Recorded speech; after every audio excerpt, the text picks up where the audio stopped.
Ao criar o Fórum Islâmico Americano para a Democracia, estabelecemos princípios que os muçulmanos devem compreender e aceitar para atuarem conosco. E um deles, lá em 2003, quando fundamos o Fórum, era que eles precisavam reconhecer o Estado de Israel. E as pessoas perguntavam: o que isso tem a ver com a reforma do Islã? E eu disse, literalmente, como cientista social, cientista político e médico cientista da área da patologia, não existe um teste mais reproduzível para saber quem é islamista e quem não é, do que a rejeição deles à existência do Estado de Israel e a rejeição de quão normal é o Estado de Israel. O convidado de hoje é o Dr. Zuhdi Jasser. O Dr. Jasser é um médico sírio-americano, ex-comandante-tenente da Marinha dos Estados Unidos, fundador do Fórum Islâmico Americano para a Democracia, autor de Uma Batalha pela Alma do Islã e atualmente candidato ao Congresso no Arizona. Por mais de 2 décadas, ele tem sido uma das vozes muçulmanas mais ativas no combate ao islamismo, ao antissemitismo e ao extremismo político. Muito antes de 7 de outubro dos protestos nos campi e do Ocidente debater o islamismo radical, o Dr. Yasser já alertava que a principal ameaça não era o Islã, mas sim movimentos políticos que tentavam sequestrá-lo. Dr. Yasser, seja bem-vindo. É um prazer estar aqui, Dan. Obrigado pelo convite. Obrigado por tudo que você faz. Obrigado. Então você publicou A Batalha pela Alma do Islã em 2013. Desde então, vimos o ISIS, o 7 de outubro, o aumento de apoiadores do Hamas no Ocidente e uma explosão de antissemitismo em universidades e grandes cidades. Quando você olha para o mundo de hoje, você se sente vindicado ou gostaria de ter estado errado? Bem, sabe, escute, eu sou médico clínico geral e todos os dias atendo pacientes com condições, doenças e caminho com eles nessa jornada para tratar seus problemas. E eu, sabe, como testemunhei no Congresso em 2011, quando começaram a abordar a radicalização na comunidade muçulmana, eu testemunhei nas audiências de Peter King. E o parágrafo de abertura dos meus primeiros comentários foi: sabe, como médico, se eu apenas cobrisse os sintomas, eu responderia por erro médico o tempo todo. Eu não trato apenas a dor. Nós tratamos a condição e a condição não foi tratada. E sabe, não se trata de ser justificado. Este é um país que eu amo, e minha fé e meu relacionamento com Deus são centrais para quem eu sou. Então eu faço esse trabalho por um amor exigente pelas minhas comunidades e, de certa forma, pelo paciente maior, se você quiser, que não é apenas a comunidade islâmica, mas também o Ocidente. E isso evoluiu, sabe? E nós vamos falar nessa conversa, tenho certeza, sobre alguns dos sucessos que tivemos. Mas para avançar até onde estamos agora, nós formamos a coalizão Clareza. Clareza significa campeões pela liberdade contra a realidade da tirania islamista. Em 2015, muitos reformadores do movimento de reforma muçulmana criaram uma declaração com princípios que o Ocidente poderia adotar, afirmando que muçulmanos que acreditassem neles seriam aliados e ajudariam a salvar o Ocidente. Quem não acredita costuma integrar movimentos jihadistas islâmicos ou marxistas. E assim como quando você está tratando doenças e cânceres, um paciente pode ter tosse, pode ter, sabe, anemia, pode ter outros diagnósticos, mas você reduz até chegar ao diagnóstico principal. Então, o diagnóstico principal é radicalismo. O Islã é uma fé que não passou por uma reforma, uma fé que não passou pela separação entre igreja e Estado, uma fé que explorou a liberdade de expressão ocidental e as instituições ocidentais de, sabe, liberdade religiosa para se camuflar através da política de identidade, e usa termos como islamofobia para impedir críticas a ideias centrais do Islã que precisam de reforma. Então, usa leis de blasfêmia por meio da liberdade de expressão para basicamente dizer que somos uma raça e não uma ideia, que é o que o Islã realmente é. E o topo do nosso movimento de reforma muçulmana diz: o Islã é uma ideia. Ele não tem direitos. Muçulmanos têm o direito de praticar sua fé, assim como qualquer comunidade religiosa, mas o Islã não é protegido e está aberto a críticas e deve ser criticado, especialmente pelas lideranças globais. Então, ao analisar o que evoluímos, a condição principal, você está certo, não fizemos muito progresso. Posso te dar 15 desculpas, principalmente os trilhões gastos pelos petro-islâmicos para abafar as vozes dos moderados. Mas há outras desculpas, incluindo o eixo marxista-jihadista, onde não são apenas os jihadistas e os islamistas, dos wahhabitas à Irmandade Muçulmana até os khomeinistas no Irã, mas os marxistas com o PCC, os autocratas russos e outros que são todos contra o Ocidente. Então, A resposta curta para a sua pergunta é que o que me justifica é que eu disse ao mundo: isso não é só sobre a radicalização muçulmana. Esse é o meu problema. Eu sabia que isso levaria gerações e não seria resolvido na minha época. Mas eu disse que, se você se importa em salvar o Ocidente, proteger Israel, proteger nossos aliados na defesa da liberdade, então você precisa entender que não são só os muçulmanos que vão se radicalizar, vai ser a esquerda, vão ser os extremos. E agora vemos isso na direita e em outros lugares onde o antissemitismo sempre lidera o processo de radicalização, como vimos na radicalização islâmica. Então, no fim das contas, eu posso tratar a condição e nós, muçulmanos, devemos assumir a responsabilidade de tratar essa condição dentro do Islã. Mas há muitos obstáculos dentro do Ocidente que estão mirando o Ocidente. Eles estão destruindo as instituições universitárias. Eles estão destruindo o governo, onde vemos Adam Hochul vencendo em Nova Jersey, Aisha Wahab no Congresso Democrata na Califórnia, que agora vai substituir Swalwell. Então, esses caras, os jihadistas, agora estão assumindo instituições do Congresso para continuar desviando os olhos da América da verdadeira causa, que é o supremacismo da Sharia, que é o marxismo, o socialismo, o Partido Socialista Democrático da América. Então, essas são condições que estão destruindo a própria essência de quem somos. E é o nosso 250º aniversário. Se não resolvermos isso, não estaremos aqui na próxima geração como nossos pais fundadores desejavam. Se você pudesse adicionar outro capítulo ao seu livro, ou alguns capítulos, relançar seu livro em 2026, o que você acrescentaria? O que você mudaria? Você já pensou sobre isso? Nunca imaginei que concorreria ao Congresso. Duas coisas. E eu acho que a arena política e seu domínio com você sabe, Andrew Breitbart, que era um bom amigo meu antes de falecer tão cedo, há mais de 10 anos dizia que a política está sempre a reboque da cultura. E muito do meu livro, na verdade, é sobre as patologias do tribalismo árabe, política de identidade, tudo isso antes desse negócio de Day. Meu livro foi lançado em 2013. Antes mesmo do Day, eu já alertava que a política de identidade nos dividiria. E eu usei, tem um capítulo sobre o tribalismo árabe, no qual eu disse, sabe, enquanto o islamismo político representa cerca de 40% da comunidade muçulmana globalmente, o que equivale a 500 milhões das 1,9 bilhão de pessoas, pelo menos, que acreditam nessa plataforma. Não é só isso. Se você olhar para o antissemitismo, o motivo pelo qual as taxas de antissemitismo entre as comunidades árabes muçulmanas são de 90 a 95% da 95% da Jordânia ao Egito, onde os islamistas não radicalizam muçulmanos com antissemitismo, os fascistas arabistas o fazem. Então, seja Nasser, Saddam Hussein e outros ditadores, os Assads, eles usam o fascismo árabe do mesmo jeito que Hitler usou o nazismo para radicalizar os alemães.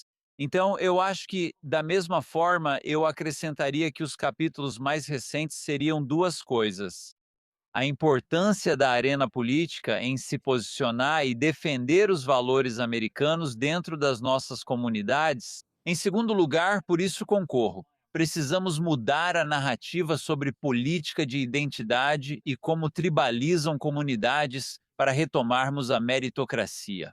E se vamos mudar a narrativa, então precisamos vencer essas guerras culturais, seja sobre transgenerismo, e de repente 2 sexos agora viraram 6 ou 10 ou quantos forem, todas essas questões centrais, o famoso 80-20, que fazem parte da dinâmica política.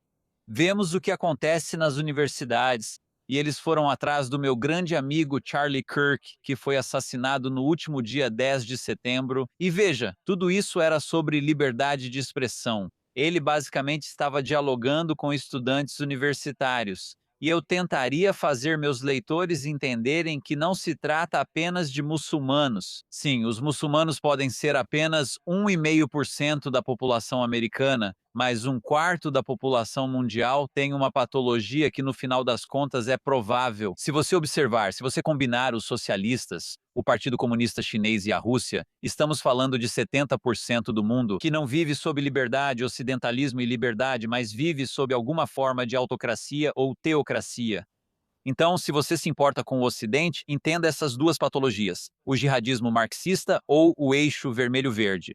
E eu não escrevi muito sobre o eixo vermelho-verde, porque eu previ, achei que estava chegando, mas realmente não tinha uma boa noção de como isso iria se manifestar nos Estados Unidos até o período da Covid. Nós vimos o sistema de saúde sendo usado como arma contra as famílias e a escolha dos pacientes. Nós vimos as universidades se radicalizarem, onde o Black Lives Matter basicamente começou a tolerar a violência e a destruição de estruturas federais. E vimos a crise na fronteira basicamente trazer ideias estrangeiras para este país. E você viu o Partido Democrata, basicamente a esquerda, erodir a identidade do que significava ser americano. E eu falo muito no meu livro sobre o fato de que o motivo pelo qual acho que a América vai salvar o Ocidente muito antes da Europa é porque a Europa tem uma patologia enorme para a qual eu nem sei qual seria a solução. E eu sou abençoado por ter pais que vieram para a América e não para Londres ou França, porque a forma de democracia liberal deles é baseada em raça, é baseada em uma ideia que de alguma forma está enraizada na tribo deles. Seja a tribo da língua francesa, da língua alemã, da língua inglesa, da língua sueca, seja qual for. Isso vai ser muito difícil para combater movimentos políticos islâmicos, e é por isso que você vê o islamismo, como você sabe, ele está dominando a Europa, não só por causa da imigração desenfreada, mas porque eles não têm uma ideologia alternativa que os imigrantes possam abraçar. E um dos meus mentores é Bassam Tibi, de quem li o livro sobre o islamismo político. Ele é um muçulmano sírio que foi professor na Alemanha por 40 anos. Ele escreveu um artigo em que disse que se aposentou na Pensilvânia. Ele disse: "Vou me aposentar na Pensilvânia porque vivi aqui como muçulmano anti-islamista e pró-Ocidente por 40 anos, mas ainda não me sinto alemão." Ele lecionava na Alemanha. E porque não existe um contrato social. O método da ideologia em que liberdade e democracia fazem parte da identidade alemã, o americanismo como ideologia é uma solução para o islamismo político, porque eu posso abraçar isso como muçulmano e me sentir próximo de Deus, mas sem estar preso à teocracia islâmica e assim ter um mecanismo para a reforma. E é isso que nossos pais fundadores fizeram. Não é coincidência que a palavra cristão não esteja nos documentos fundadores dos Estados Unidos, mesmo que eles fossem muito cristãos, alguns deístas, mas a maioria muito cristã. E esse conceito, para mim, é uma solução nuclear para o islamismo político e a teocracia islâmica, que tem apenas 1447 anos. E, sabe, essa reforma no Ocidente passou por guerras sangrentas, que foi a Guerra dos 30 Anos, o Iluminismo, etc. Não sei como a Europa resolverá sua crise de identidade.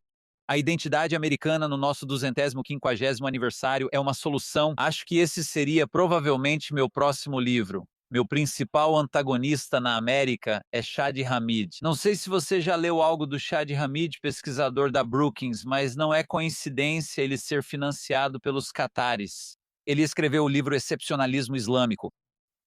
Ele nunca debateria comigo. Eu já debati com muitos imãs. Você pode ver, como mencionou na introdução, que já tive muitos debates com imãs islamistas. E toda vez eles passam o tempo dizendo que eu sou o diabo, que eu sou, você sabe, contra o Islã, preconceituoso, etc. E eu passo o tempo conversando com eles sobre como as passagens do Alcorão precisam ser reinterpretadas e que eles basicamente não têm educação em liberalismo ocidental e precisam realmente estudar as humanidades em vez de apenas ciência, tecnologia, engenharia e matemática, etc. Então, no fim das contas, o livro de Shadi é sobre supremacia islâmica, excepcionalismo islâmico, que é supremacismo islâmico. E eles realmente não se envolvem e não abraçam o excepcionalismo americano.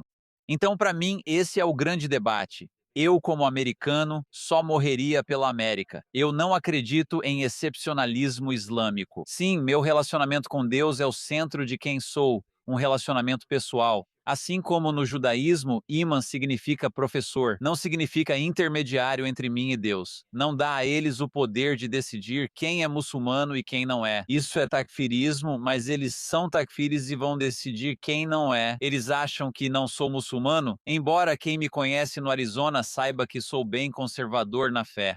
Eu jejuo e oro. Minha família é muito devota e eu acho que práticas pessoais de piedade são o núcleo da fé, que está relacionada à integridade, humildade, honestidade e princípios éticos. Então, para mim, é isso que é fé. E eu acho que, no fim das contas, se você olhar para os Shahid Hamids, a liderança da Irmandade Muçulmana no mundo todo, eles têm uma proposta fadada ao fracasso. Vamos vencê-los em debates sempre que conseguirmos engajá-los, mas falta engajamento. Agora, você passou décadas, como mencionou, argumentando que o problema não é o Islã, é o islamismo. Agora, qual é a diferença? E por que que essa distinção é tão difícil para as pessoas entenderem? Obrigado pela pergunta. Não posso expressar o quanto isso é importante. Muitas pessoas agora aparecem como se tivessem feito uma nova descoberta. E eu digo para eles que, olha, eu apresentaria isso um pouco diferente do que você disse, Dan, no sentido de que eu não digo que o Islã não é o problema, mas também digo que não é conciliável. E que nós dizemos a eles que o Islã é um problema, mas eu não estaria formando e cofundando um movimento de reforma muçulmana se eu não acreditasse que ele precisa de reforma. Então, quando você diz que algo precisa de reformas fundamentais, obviamente você acha que a sua manifestação atual, como existe, tem problemas, que especialmente as pessoas que lideram a instituição, o estabelecimento e a comunidade muçulmana estão conduzindo uma interpretação medieval da fé. Mas, para o seu ponto, há muitos nesse trabalho no movimento contra a jihad, anti-jihad, e podemos listar vários deles. Tenho certeza de que você conhece muitos deles, que acham que sou algum tipo de agente secreto ou que estou intencionalmente deturpando as coisas, mas não faço isso de propósito. Sei que a maioria das lideranças das 4 escolas islâmicas de pensamento, Hanafi, Hanbali, Maliki e outras escolas da Sharia são problemáticas. Precisamos de uma nova escola de pensamento para o século XXI, um novo madhab que deve surgir. Quando estive em Israel, conversei com juízes do Tribunal da Sharia e perguntei: quem vocês consultam como referência em debates? E eles me deram a resposta certa, que foi que não usam. Eles usam os próprios critérios porque vivem em uma sociedade ocidentalizada em Israel, que é uma democracia liberal. E eles precisam, porque se usassem os juízes de Al-Azhar do Cairo, ou os juízes da Arábia Saudita, ou os comeinistas dos tribunais xiitas de Teherã, todos seriam incompatíveis com qualquer sociedade ocidental. Então, na verdade, essa é a importância. Eu acredito que o Islã pode ter um espaço para isso. E eu acho que no centro, no fim das contas, sabe, eu tinha uma noção estabelecida do que, sabe, e como você define o que é o Islã. Eu tinha uma noção do certo e errado, meu superego se desenvolveu como em todo ser humano aos 4, 5 ou 7 anos, e então criei uma bússola moral no relacionamento com Deus ao orar. Eu não tinha a capacidade de fazer um entendimento escatológico sobre o fim dos tempos, sabe, céu e inferno e o dia do juízo, e então entender, sabe, interpretações vigorosas e rigorosas do Alcorão. Então, o árabe e o Alcorão são muito difíceis, mas eu fui abençoado por ter 2 avós que eram muito instruídos. Um era juiz da Sharia em Damasco e o outro era político e empresário em Alepo. Meu pai tem uma tradução do Alcorão que as pessoas podem encontrar na Amazon. Chama-se, você sabe, A Interpretação do Alcorão por Muhammad K. Yasser. E as interpretações dele tiveram muito valor para que eu conseguisse conciliar passagens que não eram compatíveis com os dias de hoje. Mas eu já era um ser humano completo antes de trazer meus valores para o Alcorão e ter questões a corrigir com isso. E felizmente sim, eu acredito na escritura do Alcorão como palavra de Deus, mas na escritura em árabe. A maioria das pessoas diz: bem, nós conferimos todas as traduções e o árabe deve dizer isso porque eu olhei 6 traduções. Bem, você não está olhando para traduções reformistas. Então, uma passagem que diz: não tome os judeus como amigos, sabe? Não tome judeus e cristãos como amigos. Ok, então ou Deus era esquizofrênico ou há uma inconsistência no capítulo que diz isso. E então o outro capítulo que diz que você pode se casar com uma mulher judia e tê-la como mãe dos seus filhos e que ela não precisa se converter porque são filhos de Abraão e adoram o mesmo Deus, etc. Então isso não pode ser sustentado por 2 pessoas, muito menos pelo mesmo Deus de Abraão. Essa passagem não fala de amigos, mas de áulia, termo ligado à testemunha em tribunal da Sharia para processo islâmico. Então isso realmente faz sentido. Você pode ser casado com alguém que é mãe dos seus filhos, mas ainda assim, se houver um tribunal islâmico, ela não teria. Assim como se eu for católico e você for ser padrinho de uma criança, teria que ser alguém da sua fé. O mesmo vale para os tribunais judaicos. No final das contas, um não-judeu não teria lugar nesse tribunal. Então é disso que se trata. Não tem a ver com a exclusividade de céu e inferno, que eles não são amigos e que são politeístas, como os wahhabistas vão explicar sobre o cristianismo. Isso é simplesmente um absurdo. Não é isso que os versículos do Alcorão dizem. E todos. Um desses versículos, na verdade, o último capítulo do meu livro é sobre alguns dos versículos polêmicos e como eles são mal interpretados. E como a separação entre mesquita e Estado pode nos ajudar a chegar a um ponto onde, por exemplo, está escrito: matem aqueles que deixam o Islã. E 85% dos muçulmanos acreditam nisso, aliás, que é o que a Sharia diz. O exemplo que eu uso é que não está escrito isso. Isso vem do Hadith, vem dos legalismos islâmicos. Mas o profeta usava 3 chapéus. Ele era o chefe de Estado, o chefe dos mensageiros da nossa fé e também o chefe militar.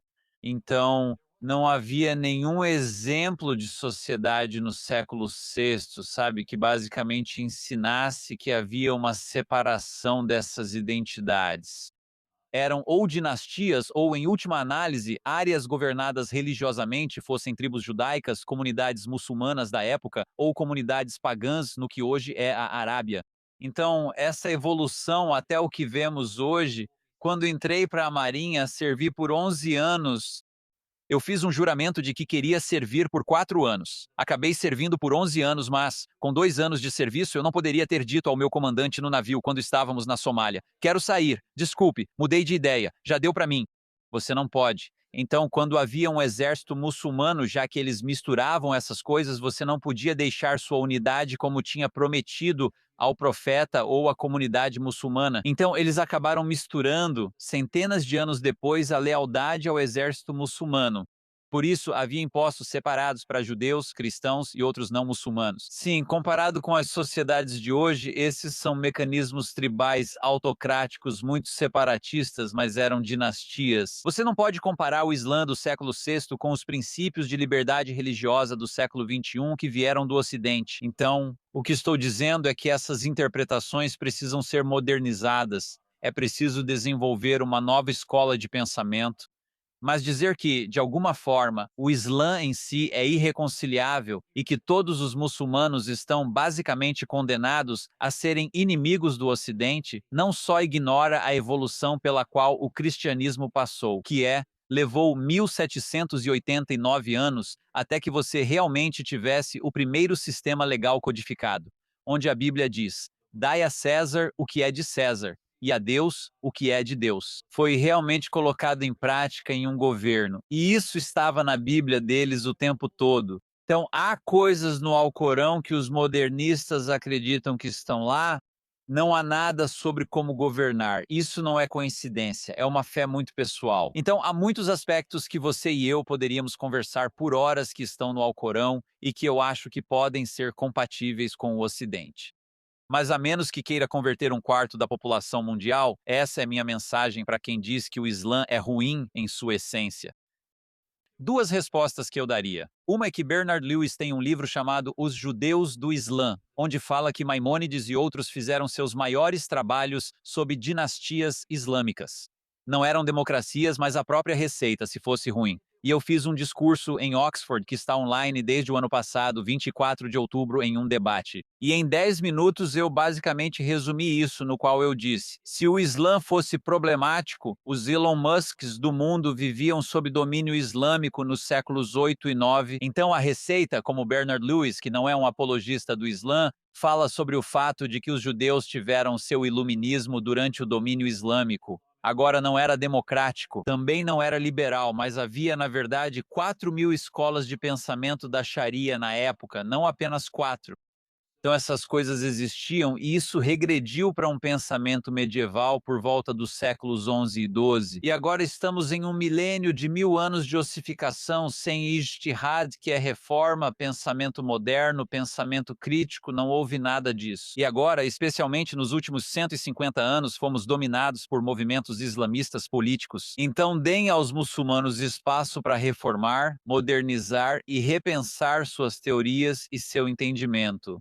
Olhem para estudiosos como Muhammad el-Shamawi no Egito, Fátima Mernissi no Marrocos, Ezra Noman aqui nos Estados Unidos, Rahil Raza e Muhammad Abdul Karim Sarouche em Teherã, que escreveu um livro sobre liberdade e democracia na Universidade Emory, Abdullah Naim. Então, todos esses estudiosos basicamente dizem coisas muito parecidas com o que eu digo, e há uma diferença. O Islã político, né, o islamismo, é a crença de que a identidade nacional é uma identidade islâmica. A bandeira "você só morre pelo Islã no jihad". O exército é um exército jihadista onde o mundo é dividido entre a terra do domínio islâmico e a terra da guerra.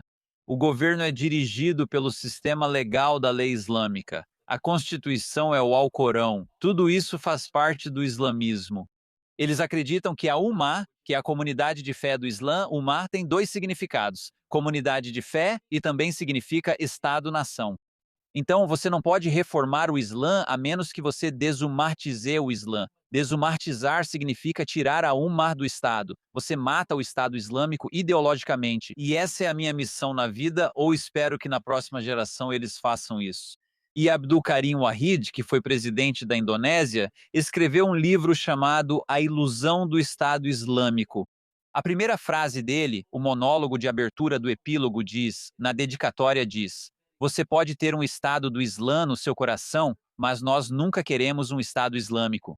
Então, é exatamente isso, né? Há muitas pessoas na história islâmica. Agora estamos vendo os movimentos islamistas ganharem muito impulso por causa dos petrodólares. E ainda estamos, sabe, para cada passo à frente que damos, desde que você mencionou meu trabalho, desde o 11 de setembro, estamos dando 2 passos para trás.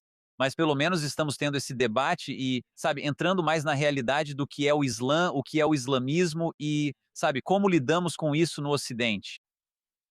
Você já visitou Israel várias vezes. O que acha que as pessoas interpretam errado sobre Israel? E por que Israel parece ser responsabilizado por quase todos os problemas do Oriente Médio? Então, a questão do antissemitismo é tão central para, sabe, quais são as causas raízes disso. Eu testemunhei em 2013, quando fazia parte da Comissão dos Estados Unidos sobre Liberdade Religiosa. Eu testemunhei sobre a causa do antissemitismo nas comunidades muçulmanas e podemos entrar em algumas questões teológicas, se quiser. E não há dúvida de que, para mim, sabe, um dos motivos pelos quais lutei contra o movimento BDS, BDS sendo boicote, desinvestimento e sanções, é que eles dizem no movimento BDS que são apenas sanções econômicas e não antissemitismo, apenas oposição à política de Israel. E sabe, antes de tudo, vou dizer como um especialista em ética, eu dirijo um grande programa de ética médica e dou aulas nele. Eu diria que, sabe, isso é gaslighting, se quiser chamar assim. E é muito enganoso para muitos na comunidade dizer isso. Bem, um desacordo global e o desejo de destruir todo o Estado de Israel de alguma forma não é considerado antissemitismo. Mas ainda assim eles querem separar isso da noção de que isso é, na verdade, preconceito contra o povo judeu. Eu acho que, do ponto de vista humano, esse é um dos motivos. Na história, sempre houve um preconceito predominante contra a comunidade judaica antes de qualquer outra comunidade religiosa, por causa do sucesso cultural que a sua comunidade tem, mesmo sendo um grupo muito pequeno. Então, e o que acontece é que quando você tem uma comunidade muito pequena, com apenas cerca de 14 milhões de pessoas no mundo, você tem uma comunidade vulnerável ao preconceito. Porque há muitas pessoas que aceitam generalizações globais, demonização e teorias da conspiração, se assim quiser. É isso que impulsiona a maioria dos movimentos fascistas e autocráticos. Criar um inimigo maquiavélico para que possam unir a tribo contra esse bicho-papão.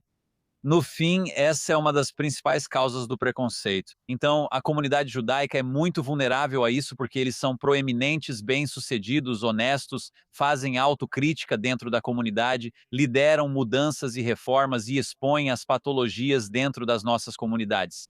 Mas ainda assim, eles são muito poucos em número. Por isso são muito temidos e também demonizados. Então, isso na verdade, e eu sinto tanta afinidade com isso, porque é assim que eu me sentia na minha própria comunidade. Eu amo minha fé, eu amo minha cultura árabe, seja a comida, a música ou a história.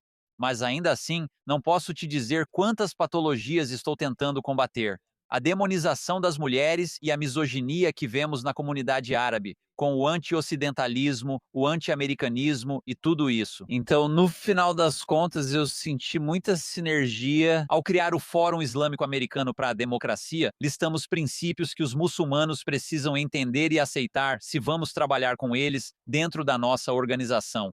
E um deles, lá em 2003, quando fundamos, era que eles precisavam reconhecer o Estado de Israel. E as pessoas perguntavam: o que isso tem a ver com a reforma no Islã?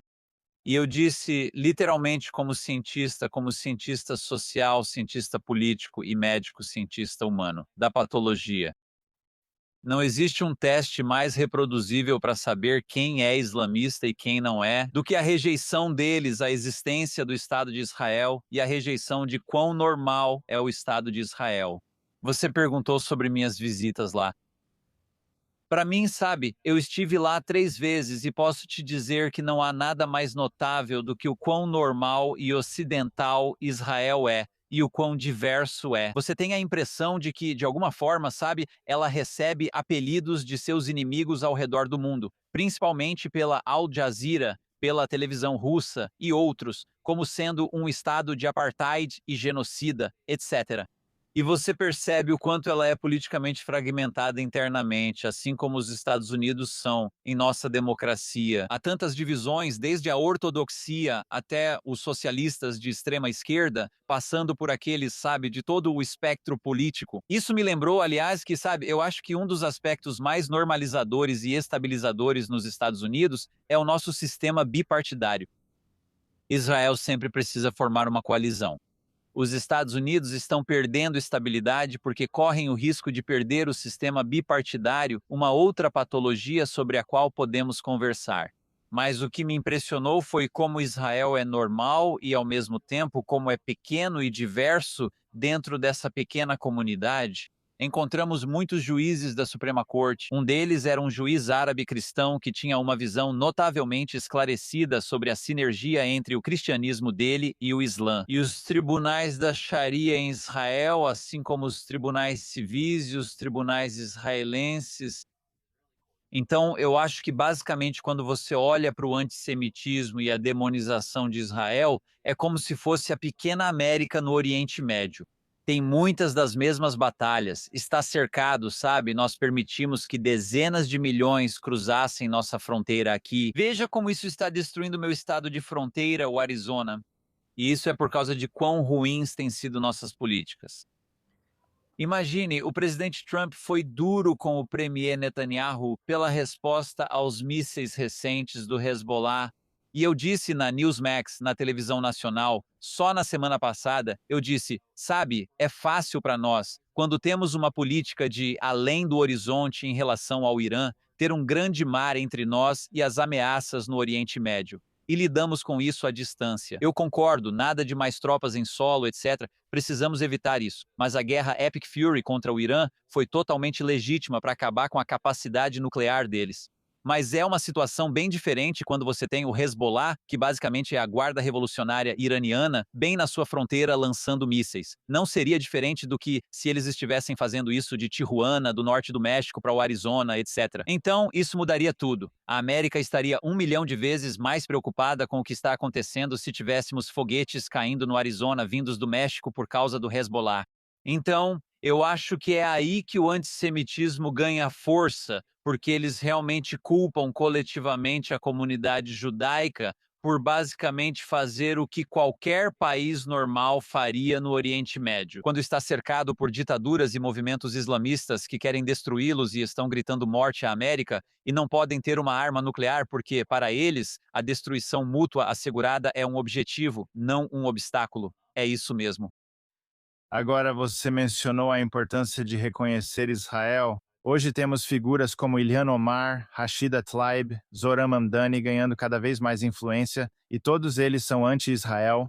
Quando você olha para o Squad, movimentos semelhantes, o que mais te preocupa? As políticas deles, a retórica ou as ideias que eles normalizam no Ocidente? Rapaz, Dan, sabe, vou te dizer uma coisa, o que mais me preocupa é que, sabe, você percebe que estamos perdendo o rumo quando coisas que há 10 anos atrás, que costumavam ser ditas, seriam consideradas não só corruptas, imorais e incompatíveis com o nosso sistema de valores, agora estão sendo, quero dizer, sendo ditas dia sim, dia não. Quero dizer, Ilhan Omar, quando ela se candidatou pela primeira vez, foi devidamente condenada por fazer comentários antissemitas, tipo, sabe, que eles estão comandando. Ela fez um comentário sobre perseguir os Benjamins e tratou o 11 de setembro como um dia comum, além de outras falas pelas quais foi criticada. Isso ocorreu em 2017.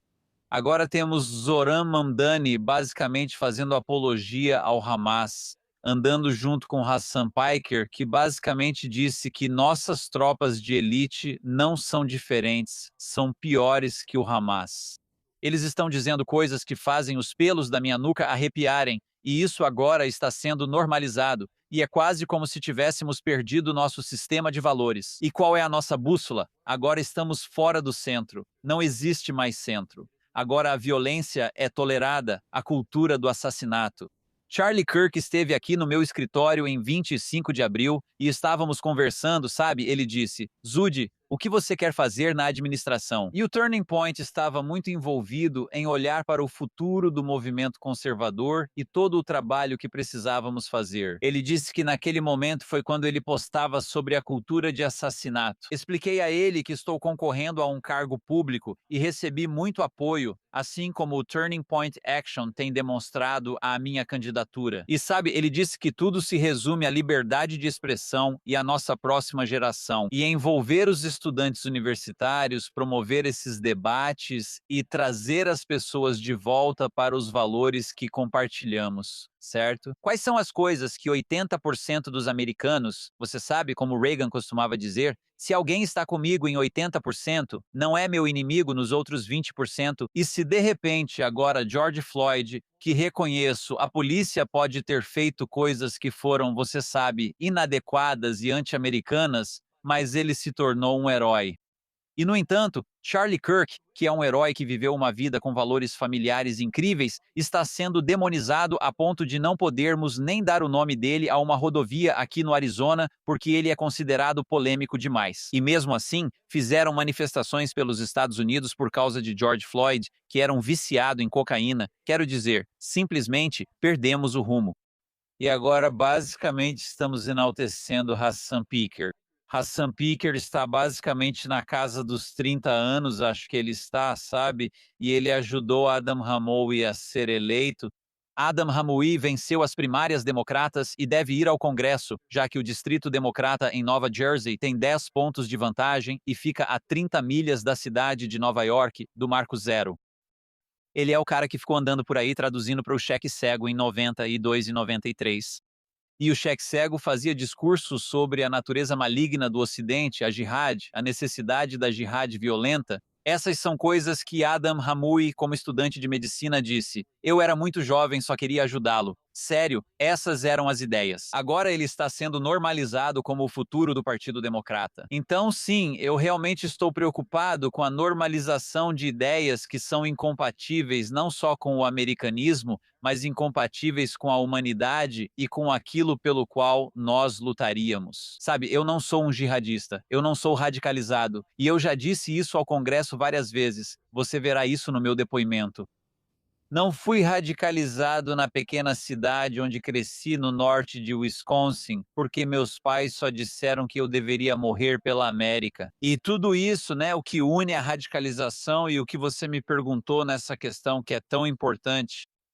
Se não formarmos a próxima geração para debater e afirmar que morreríamos pela liberdade de expressão de todos, pela Constituição e pelas nossas forças armadas para proteger nossas liberdades, o que morreríamos para proteger é o americanismo como ideia. E se nós e aqueles que compartilham nossos valores passarmos a defender outras causas, não teremos mais nada para salvar. E eu acho que isso é o cerne de quem somos. Agora, Você já foi entrevistado por Tucker Carlson, Megyn Kelly e Candace Owens. Hoje, muitas opiniões deles sobre Israel e outros temas parecem bem diferentes do que antes.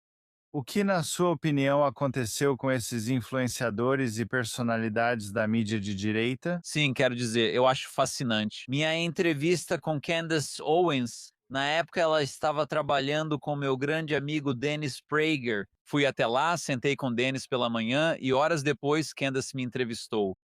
Aliás, uma das melhores cartas que eu recomendaria para qualquer pessoa ler é uma carta de 10 páginas que o Dennis escreveu para a Candace quando ela perdeu o controle e basicamente começou a divulgar ideias antissemitas e outras questões. Uma carta incrivelmente erudita, muito melhor do que ela merecia, mas que realmente expôs alguns dos aspectos que ela estava ignorando. Cada um deles provavelmente tem sua versão do que os motivou, mas vou te dizer, no fim das contas, não falei com nenhum dos três que você mencionou, Megyn, Tucker ou Candace, desde que eles perderam seus valores conservadores e desde que perderam seu americanismo. Tudo o que posso te dizer é que eles não defendem mais e os três. O que torna o vídeo único, e eu ia citar Candace Owens, é que foi o único em que fui entrevistado e viralizou 2 vezes. A primeira vez foi quando ela me entrevistou, e você sabe, foi um aspecto único vindo de uma organização muito pró-Israel, que você sabe, Dennis Prager liderava e que defendia a liberdade de expressão. Comentávamos sobre a necessidade da reforma muçulmana. E então viralizou de novo quando as pessoas disseram: essa é a mesma Candace Owens? Eles estão mostrando o que aconteceu. Você sabe, ela está entrevistando Zuhdi Yasser, que está defendendo Israel, e ela está defendendo Israel. E agora ela basicamente tem tentado destruir Israel por trás do microfone dela e escondida atrás de um teclado em algum lugar. E, sabe, no fim das contas, eles deixaram de priorizar os princípios humanos. Eles afirmam defender a liberdade de expressão e a crítica à política israelense e etc. Mas, no fim das contas, eles parecem estar desenvolvendo novos pontos cegos para o Catar, para os comunistas e entrevistando pessoas que têm sido apologistas. Quero dizer, Tucker acabou de entrevistar Triti Parsi, que faz parte, você sabe, do Conselho Nacional Iraniano-Americano, que já foi comprovado em tribunal ser um braço de lobby do governo iraniano. Servi 11 anos na Marinha dos Estados Unidos e ver pessoas que afirmam ser conservadoras não debatendo honestamente e analisando as ideias de pessoas como Triti Parsi, que basicamente está recebendo financiamento. O Instituto Quincy recebe financiamento de Soros e recebe financiamento de fontes iranianas, fontes do Khomeini, e você sabe, nada que tenha a ver com o excepcionalismo americano ocidental. Então, tudo que posso dizer é que não falo com eles desde que perderam totalmente o rumo. Ou isso está ligado a um cálculo puramente financeiro. Eles veem os cliques, ganham dinheiro com isso e, de alguma forma, é só isso que os guia. Em segundo lugar, está relacionado de alguma forma à perda da fé no americanismo, onde isso já não é mais o verdadeiro norte deles. Quero dizer, para mim, o meu verdadeiro norte é a liberdade americana e o americanismo. E com isso vem uma abordagem ética óbvia para o legado que deixo na América. Como vou deixar este país melhor do que encontrei? O que são a liberdade e a autonomia? Não seria o muçulmano que desejo sem ter crescido na América que me deu essa liberdade. E a Síria foi um desastre. Se meus pais ainda estivessem lá e não tivessem decidido sair, eu teria nascido na Síria e teria sido um desastre. Eu provavelmente teria odiado o que considerasse ser minha fé porque não teria conseguido praticá-la da forma como eu a interpreto. Isso é o americanismo. Então, para aqueles que, você sabe, algumas das narrativas que você vê vindo dos podcasts deles sobre supostamente o cristianismo prosperando na Rússia, isso é simplesmente o maior monte de besteira que já ouvi. E essa não é uma abordagem acadêmica americana em relação à Rússia. É uma cultura socialista, autocrática, muito anticristã, onde o aborto é incentivado, o alcoolismo é incentivado, as famílias são destruídas eles não têm estímulos de livre mercado. Então, há ideias surgindo desses podcasts e Ben Shapiro e outros fizeram um trabalho melhor do que eu poderia em expor a hipocrisia dessas pessoas. Mas tudo o que posso dizer é que eles estão levando com eles a grande maioria dos americanos que não faz o dever de casa necessário para entender onde o conservadorismo está na América. E onde, você sabe, eu estou concorrendo em um distrito agora que tem um democrata ocupando o cargo, mas é um distrito disputado com 38% de independentes no quarto distrito do Arizona, 33% republicanos e 29% democratas. Para recolocar a América no centro, precisamos vencer distritos como este. E a direita woke ou a extrema esquerda antissemita, a extrema esquerda de Bernie Sanders e dos socialistas democráticos da América, são basicamente esse efeito ferradura, onde eles encontram uma teoria da conspiração e então corroem o centro e nos deixam apodrecer por dentro. Porque tudo o que eles querem é uma lógica puramente transacional, o que não os torna diferentes do rei da Arábia Saudita ou do Catar, onde eles sentem que o povo é propriedade deles. E tudo se resume à transacionalidade. Ou está relacionado ao fato de que o ódio deles pelos Estados Unidos, Israel e o Ocidente é tão grande que eles vão se aliar a qualquer um para destruir o que somos, e isso é uma dessas patologias. Eu não sei qual dessas opções se aplica a eles, mas tudo o que eu sei é que eles se desviaram muito do que é o americanismo que eu conheço e amo. Preciso mencionar que Candice frequentemente apresenta teorias da conspiração como verdades. E nós vimos, com a morte de Charlie Kirk, que ela meio que se aproveitou disso e passou muitos episódios discutindo teorias da conspiração. Ela também tem teorias da conspiração sobre judeus e Israel. Quão perigoso é quando você tem alguém com milhões de seguidores que meio que apresenta teorias da conspiração como se fossem verdade? E qual a influência dessas pessoas para moldar a opinião das massas? Quer dizer, quem é melhor especialista em teorias da conspiração do que alguém que estudou a mídia árabe durante, sabe, meus 58 anos de vida? Durante quase todo esse tempo, tentei descobrir a origem da maioria dessas ideias. Eu me lembro quando a guerra do Iraque estava acontecendo, eu fiquei simplesmente atordoado com o quão anti-americanos muitos dos meus amigos e comunidades eram, que eram da Síria, do Iraque, da Arábia Saudita, e eles estavam espalhando essas coisas que eu nem entendia e eu achava que eles eram como eu. Eles assistiam CNN, Fox, Newsmax, ou seja lá o que fosse na época, mas não era isso. Eles, na verdade, assistiam televisão síria, eles assistiam a Press TV do Irã, eles viam TV russa enquanto estavam nos Estados Unidos. E eu me lembro de conversar com o Congresso quando Al Gore vendeu sua rede para Al Jazeera por $500 bilhão. Eu disse que não há nada pior que isso e que isso radicalizaria os americanos. Felizmente não funcionou. Eles jogaram $500 milhões no lixo porque não conseguiu decolar. Não deu certo. Mas isso é porque eles estavam espalhando teorias da conspiração. Então, isso realmente só ganha força. O motivo pelo qual vende tão bem é primeiro porque não há concorrência na mídia. Além disso, é preciso uma população relativamente ignorante para que teorias da conspiração se fortaleçam. Então, embora muitos na comunidade árabe sejam alfabetizados e não analfabetos, não há uma riqueza de, se você olhar para as Georgetowns e Cornells do mundo que constroem um campus no Catar ou nos Emirados e etc., eles quase nunca colocam, geralmente preferem escolas de engenharia, medicina ou STEM. Eles não colocam humanidades, filosofia, música e arte, coisas que são realmente baseadas na criatividade e realmente as artes liberais que ameaçam regimes, escolas de jornalismo, por exemplo, que ameaçariam um regime. Então esse é o problema. As teorias da conspiração se espalharam como fogo no Oriente Médio e fazem parte da Al Jazeera. Na verdade, nós éramos uma das poucas organizações. Havia um apresentador do Catar que publicou uma matéria basicamente negando o Holocausto. Publicamos, traduzimos e fomos um dos poucos meios nos Estados Unidos a divulgar isso rapidamente.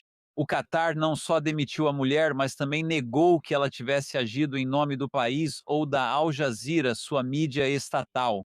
E então eles tentaram ameaçar qualquer um que não removesse as postagens. E a minha postagem ainda é a única que continua no ar porque o Facebook realmente não cedeu. Foi uma das raras vezes em que a organização de Zuckerberg não cedeu aos poderes e permitiu manter a postagem como exemplo do que ocorre. Então, teorias da conspiração vendem quando a população não tem pensamento alternativo ou crítico sobre isso. Então, agora no Ocidente, nós fomos protegidos de muito disso por gerações por causa da educação liberal ocidental e do processo de iluminismo, com diversidade de opiniões e uma abordagem acadêmica. Mas, Dan, não é coincidência que, com a erosão dos sistemas universitários, com a erosão causada por Day e a perda, onde você tinha reitores de universidades que já não conseguiam mais definir genocídio, como Elise Stefanik e outros expuseram brilhantemente durante as audiências sobre as manifestações pró-Hamas que estavam acontecendo em nossos sistemas universitários. Quando você olha para isso, não só percebe que nossa bússola moral estava começando a sair do centro, a ficar desajustada, como também havia uma enorme quantidade de ignorância. E durante a guerra do Iraque, e em muitos outros exemplos, eu perguntava aos meus colegas árabes: você já conheceu algum membro das Forças Armadas? Você sabia que muitos vizinhos do seu bairro têm filhos no Iraque? Acha mesmo que eles fazem tudo o que você imagina lá? Eles são como eu. Eu servi na Somália na Operação Restaurar a Esperança. Não fomos a Mogadíscio para estuprar ou saquear, mas para levar comida. Somos uma força de combate com princípios morais. As forças de defesa de Israel são uma força de combate com princípios morais. Vocês divulgam teorias da conspiração porque a maioria dos árabes nunca conheceu um soldado das forças de defesa de Israel. O mesmo vale para os soldados americanos. Vocês não os conheceram, nem interagiram ou confiam neles. E estou falando com médicos. Eu digo, vocês trabalham com muitos médicos judeus no hospital. Acham que eles estão estuprando e matando? Não estão. Vocês não creem que eles estejam, mas acham que seus filhos no exército estão. Isso não faz sentido. Então, teorias da conspiração se propagam por ignorância, falta de contato e tribalismo. Então é incrível que, numa era em que agora temos informação na ponta dos dedos, com IA e redes sociais, onde todo mundo tem a capacidade de participar de debates, isso também cria tanto barulho, onde todo mundo está sendo manipulado pelas pessoas menos qualificadas, as menos instruídas. Parte da resposta foi ser antipopulista e tirar esse populismo, basicamente retirando a liberdade de expressão. Durante a era da Covid, vídeos foram removidos por discordarem das vacinações obrigatórias e das opiniões dos médicos da elite. E eu sou um médico alopata, e mesmo assim defendi o direito dos pacientes e dos pais de decidirem por si mesmos quais vacinas e quais tratamentos dariam aos seus filhos. E foi um crime que minha esposa, eu e nossos filhos no ensino médio fomos obrigados a ficar em casa porque os professores não queriam ficar a 3 metros das crianças na escola. Não fazia sentido algum. Mesmo assim, aquela era criou um debate entre elitistas e populistas ou pessoas que querem, você sabe, que as vozes populares sejam ouvidas. Então, se os radicais da direita woke, os Tucker Carlson do mundo, dizem que fazem parte da voz populista, bem, sim, e você sabe, olha, por mais que eu diga aos meus amigos conservadores, não demonizem o populismo, porque as ditaduras do Oriente Médio, a primeira coisa em séculos que as deixou na defensiva foi o populismo. E é isso que vai destruí-los, espero eu. E eu realmente espero que os destrua. São as pessoas nas ruas do Irã e de todo o Oriente Médio. O populismo deve ser equilibrado pela educação e por um centro moral, por isso, a fé foi essencial para o sucesso dos Estados Unidos. De Tocqueville ensina que os Estados Unidos foram bem-sucedidos na democracia na América. Ele diz que teve sucesso porque não precisava de autoridade militar para impor uma regra autocrática, porque as pessoas não se sentiam ameaçadas pelos vizinhos, pois eram judeus e cristãos tementes a Deus que vieram para cá. Então, dizer tudo isso é dizer que sim, o populismo é o motor da democracia. Mas, como disse Benjamin Franklin, a democracia é como 3 lobos e uma ovelha votando sobre o que vai ser o jantar, se você não tiver um equilíbrio com a defesa e proteção das minorias. E é disso que se trata a Carta de Direitos nos Estados Unidos. Então, tudo isso precisa ser contrabalançado e equilibrado, e precisamos ser capazes de dialogar. Como começamos, assim como nosso sistema alimentar tem uma avaliação de qualidade que eu não quero que o governo faça, Eu quero, sabe, empresas de serviço de proteção ao consumidor se posicionando para nos proteger quanto à salubridade dos alimentos.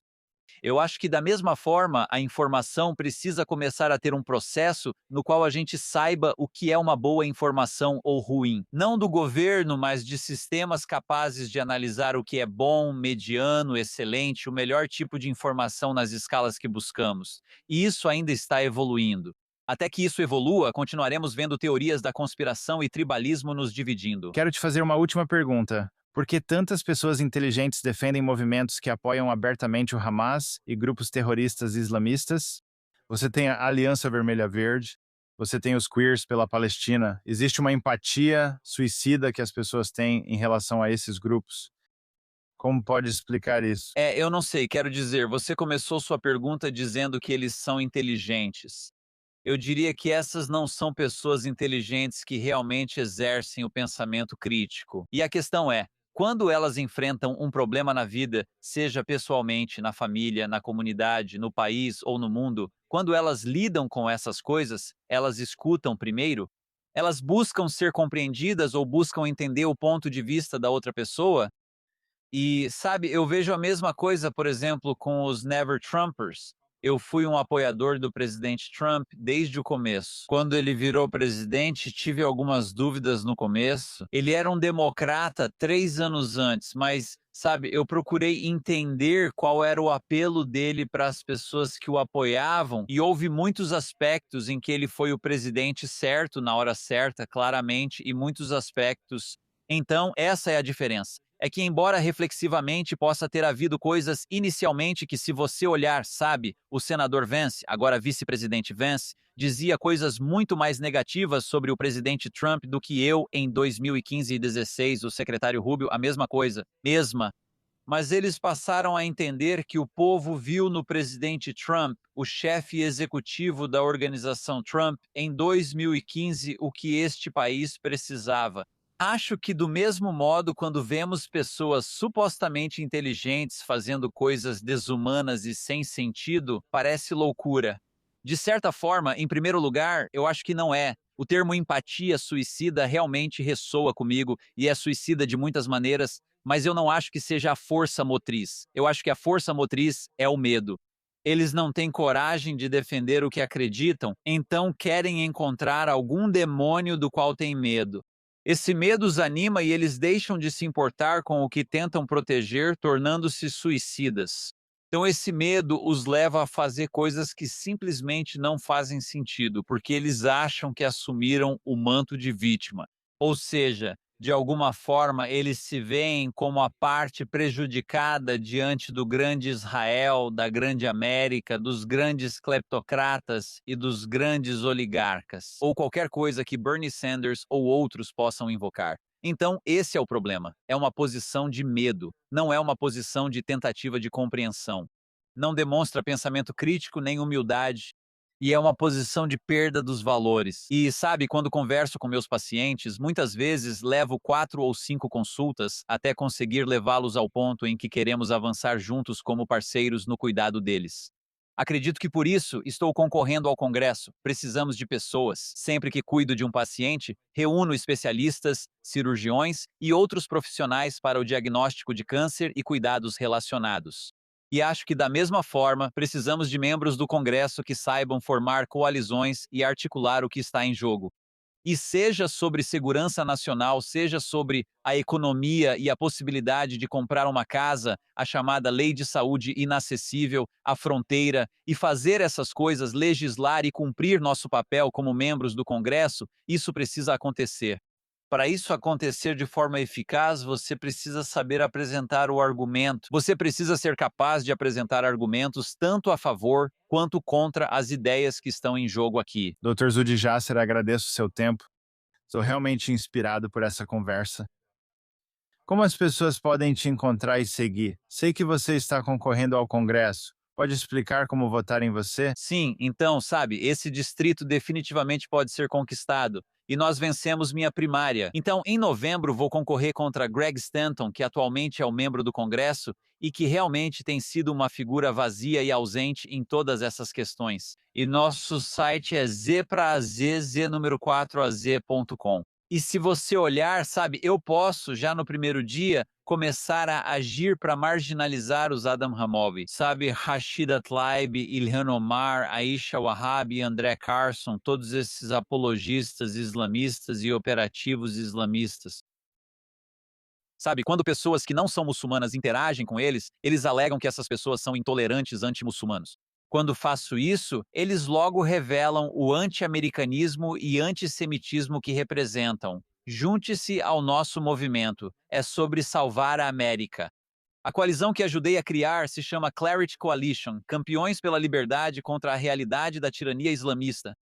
Não é realmente diferente do que foi o Committee on the Present Danger na Guerra Fria contra os soviéticos. Nossa Clarity Coalition é um movimento de muçulmanos, não muçulmanos, judeus, cristãos, hindus e pessoas seculares para realmente salvar o Ocidente. E acesse claritycoalition.org para ver qual é esse trabalho. Mas para esta campanha é z4az, z4az.com. Ok. Desejo a você boa sorte e, sabe, espero vê-lo no cargo. Obrigado, Dani. Deus abençoe.